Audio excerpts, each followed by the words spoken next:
Hello, it's been a while. Haven't really streamed in about a month. Taking some time off to, you know, enjoy the end of the year and welcome in 2022. So it's good to be back.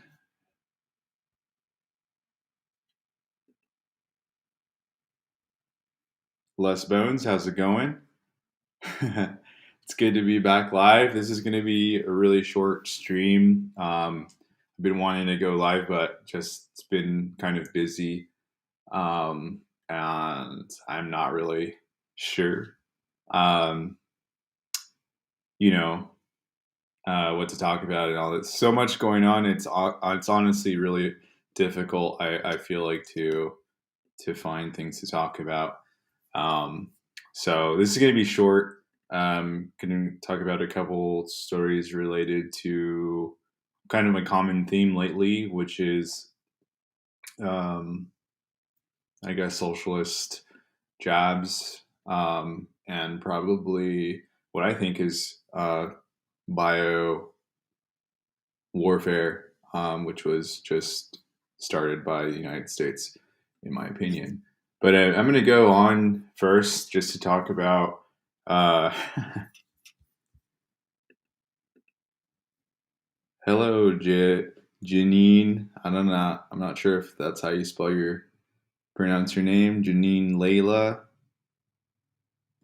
Welcome back to the stream. I've seen you before. Um, yeah, supposed to be going to the gym, but I feel like I just need to do this really quick before I go. Um, Yesterday I went to the SF MoMA, um, and I was anticipating them to not allow me inside because I do not have a passport. Um, but they didn't ask; they just let me in, and it was good. It was good to see some art and things like that. But I just wanted to share one quick funny thing that I found in the bathroom, and let me. It's been a long time, so let me figure out how to share my screen again. Hold up.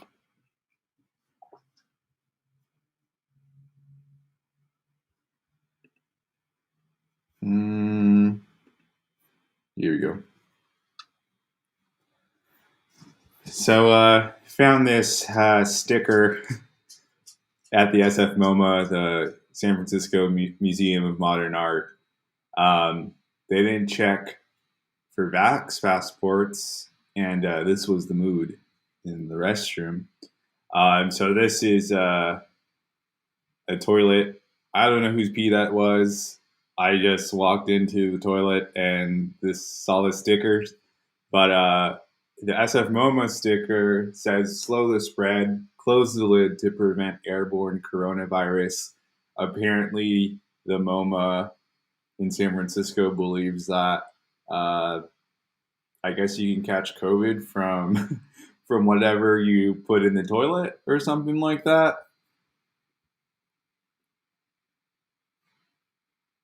Invalid, how's it going? Nice to see you. Happy New Year. Um, so they put this sticker. This sticker was on all the toilets. I checked afterwards, but somebody had put "I did that," which is a common, super common Joe Biden sticker that I've been seeing on gas station pumps a lot, because here in San Francisco, 87 octane gasoline is $5 a gallon. Um, so I've seen this, but only in San Francisco would you see the toilets that say "shut the toilet," because you're gonna spread coronavirus from your shit and pee. So only in San Francisco would you see Joe Biden point that out. Also in San Francisco, just like to catch up on what's going on with inflation, um, me and my date got some ice cream 2 cones of ice cream, the most basic ice cream I've ever had. Tasted like water. Typical swirl cone. We were craving like that McDonald's kind of cone, but we weren't near McDonald's. We went to Super Duper Burger, which is a Bay Area burger chain.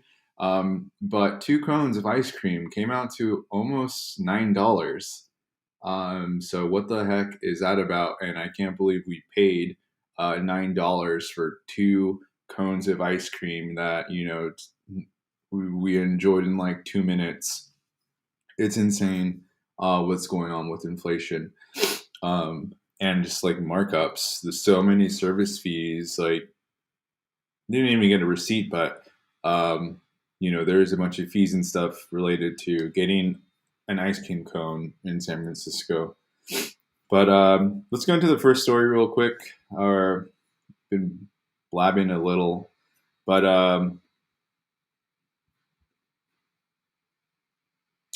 let's go into this.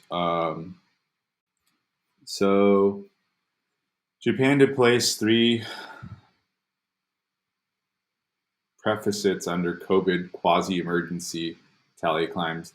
So basically, let's read the article. Japan decided Friday to place 3 prefectures with surging COVID-19 cases under a quasi-state of emergency as their governors suspect the viral resurgence has started from U.S. military bases there, while nationwide tally of infections for the day hit a 4-month high of more than 6,000. The declarations in Okinawa, Yamaguchi, and Hiroshima will be effective from Sunday to January 31st, allowing the prefectures to bolster anti-coronavirus measures and request that dining establishments shorten their business hours to stop serving alcohol. So, my friend who has a girlfriend in Japan sent me this. He's been waiting to move back to Japan for them to open their borders, and he sent me this, which is obviously going to stop him from being able to go visit his girlfriend and spend some time with her. But basically, what I get out of this is that, well, let me read a little bit more.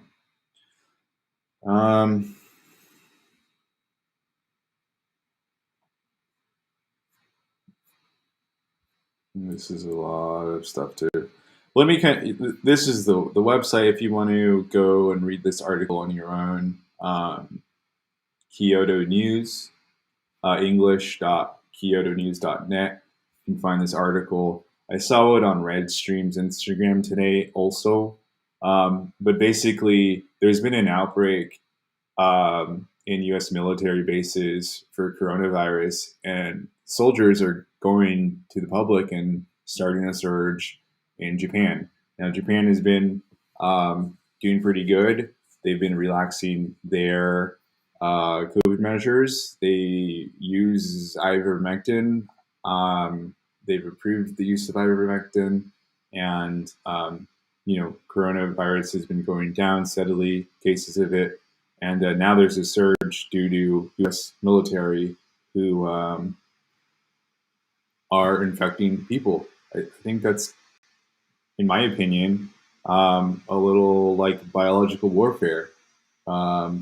They had to force everyone in the military to get jabbed, and they're going around and spreading it to a nation that they're occupying. Basically, all these military bases are occupying Japan, and now they're spreading a disease.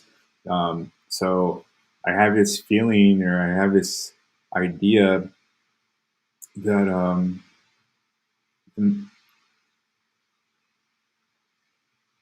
I'm basically trying to relate this to like smallpox blankets. I don't know if that's what's going on, but we're seeing surges in the United States, and I'm seeing a lot of people that I know, or a lot of people that I know who have gotten vaccinated, boosted, and are coming down with a case of the Rona, which is just really weird to me. I thought it's supposed to protect you. So you can go and check this article out. I just wanted to touch on it a little bit. But what I really wanted to talk about, I guess, is more on Cuba and their, what it looks like, very successful vaccination. Let me bring up some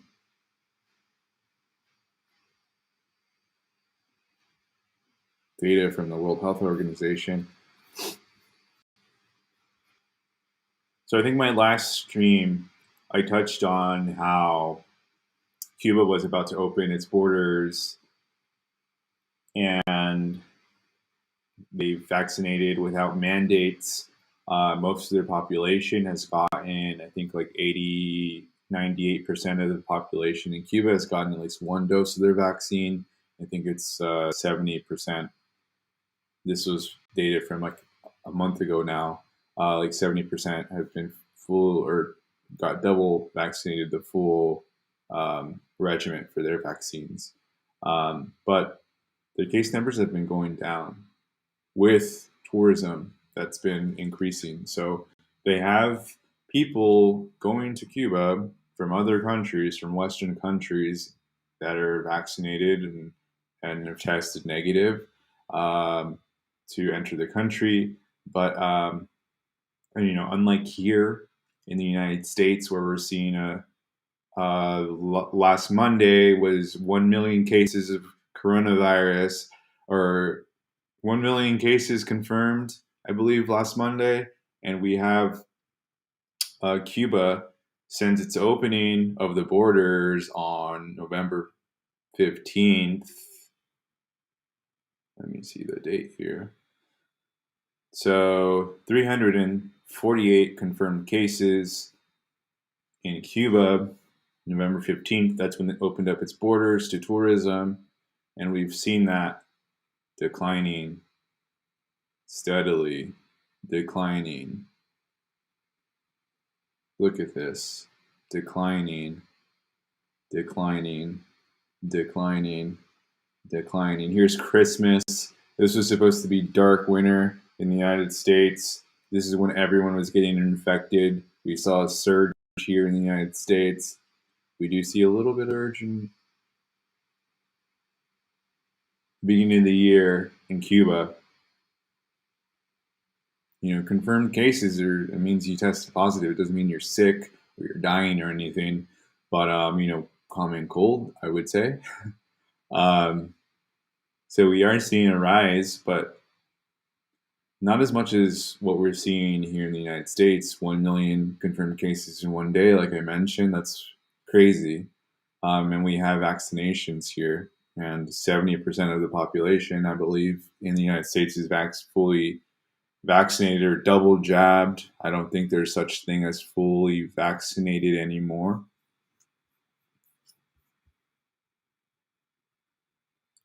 And let's look at the death rate in Cuba. Again, November 15th, it opened its borders with 3 deaths.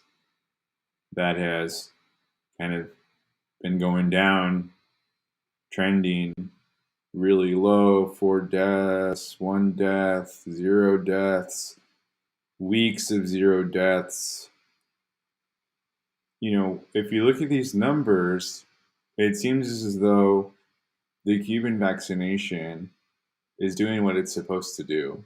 Yes, there's confirmed cases. I don't have the data if those are fully vaccinated people or anything like that. You can make your own assumptions. Like, it's very hard to find data around that. But look at what the most important part of a pandemic is: making sure no one dies. And here in Cuba, oh, sorry, you guys aren't seeing my, can I move that?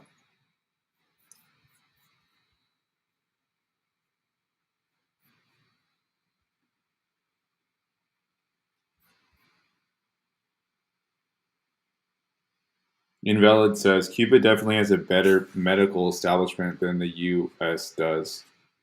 Yeah, their vaccine is based on old, what a traditional vaccine is. They're not using mRNA. Let me can't really move my can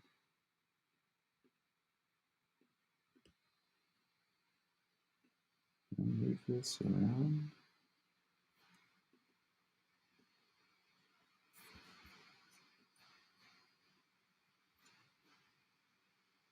I don't know if I can move my.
Around the world to countries that the United States and Western pharmaceutical companies can care less about. Let me bring up this article really quick. Thanks for the comment, invalid. Yeah, let's see. Yeah, Tradvax would be nice here as an option. Um, I'm not really sure what you mean by trad. Maybe that vax. I would say if this was a pandemic and you can see the data from the Cuban vaccinations are working, why don't you emergency authorize that if we were like in an emergency, right? Um, if you're in an experiment, then you have to experiment with everything. So let me bring up this story though. Basically, Cuba is sharing its vaccinations with Syria.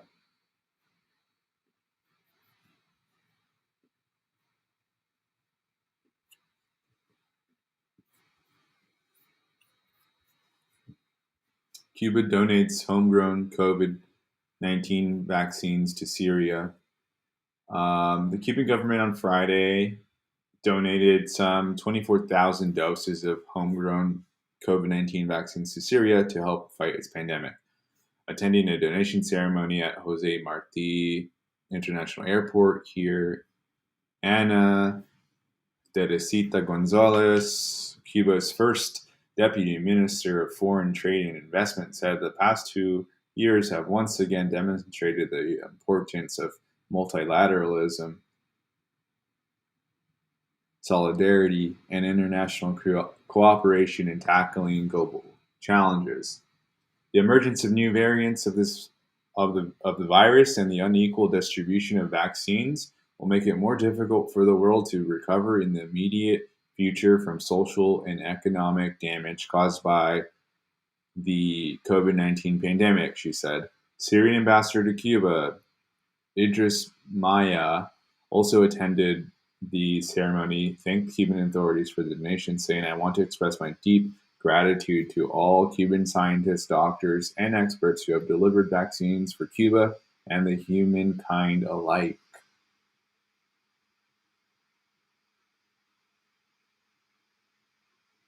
Hey, Radical Leftist Agenda, how are you doing? Welcome to the first stream of 2022. It's been a long time. I'm going to try to get back in a groove of going live at least once a week. I've been just enjoying everyone else's streams and just, doing what I need to do. Currently looking for a new job. Not feeling super challenged, or I feel like it could be more challenged in my job. So I'm looking for new jobs at the moment. So I've been kind of focused on the job hunt. Because I wish we didn't have to work, but I do have bills to pay. So I want to get a little bit more money and pay those bills.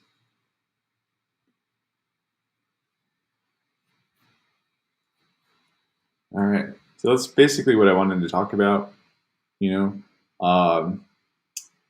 military is acting as coronavirus blankets to the Japanese population, starting their emergency up again. Cuba's seen tremendous success with their vaccination. Let me share one more article around Cuba, and I just want to.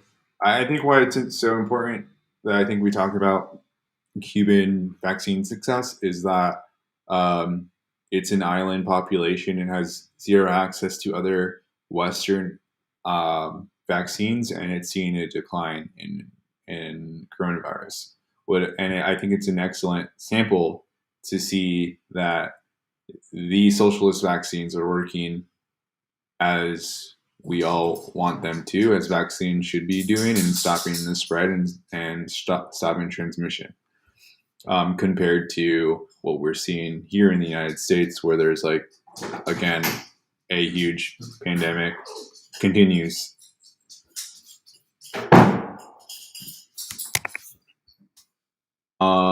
One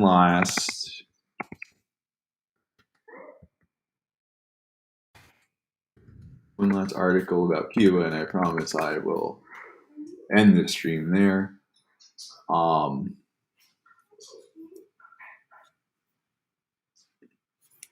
But my boys in Mexico have approved a Cuban vaccine for use. Mexico's Health Safety Council announced on Wednesday that it has approved the use of Cuba's 3-dose Abdala coronavirus vaccine. The council said it had sufficient evidence the vaccine is safe and effective. The approval for emergency use does not necessarily mean the Mexican government, which is currently the country's only purchaser of vaccines, will acquire or administer Abdala in Mexico, but it has them. It has approved 10 vaccines for use, but has made little use of some, like China's Sinopharm. So there's 10 vaccines available in Mexico to use. Here in the United States, I think we have access to Johnson and Johnson, Moderna, Pfizer, and there's another one, I think, Novavax, that hasn't been approved, but they're talking about approving it. So we have three options in the freest country on earth. Mexico has 10 options. Um, and, yes, this is a great point in valid. Mexico's president, AMLO, did offer Julian Assange amnesty. Mexico is very based lately. It has been. Mexico has been based for a long time since it invented tacos and pozole and all of the food that I enjoy on a regular basis. But yeah, definitely. I That's what I when I saw that news story that AMLO offered amnesty to Julian Assange. I wanted to start streaming on that day, but radical leftist agenda says I want to move to Mexico. So do I. I've been to Mexico many times. Uh, Mexico City is a wonderful city to be in. Uh, it's super cheap. Now I work remote. And during this whole pandemic, I've like really thought about, well, what if I, move to Mexico? I am a Mexican heritage, so move to Mexico, better my Spanish, and get to live in like a penthouse apartment in Mexico City for like $400 a month.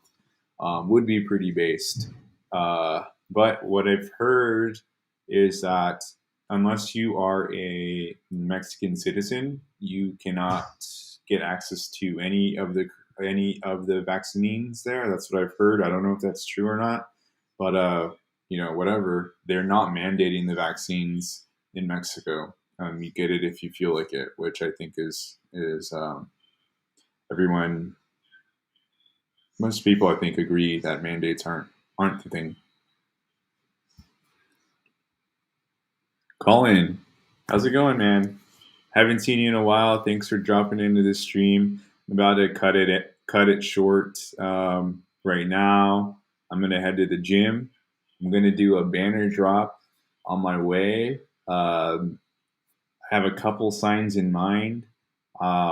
Maybe if you check my Twitter, I'll try to post on it.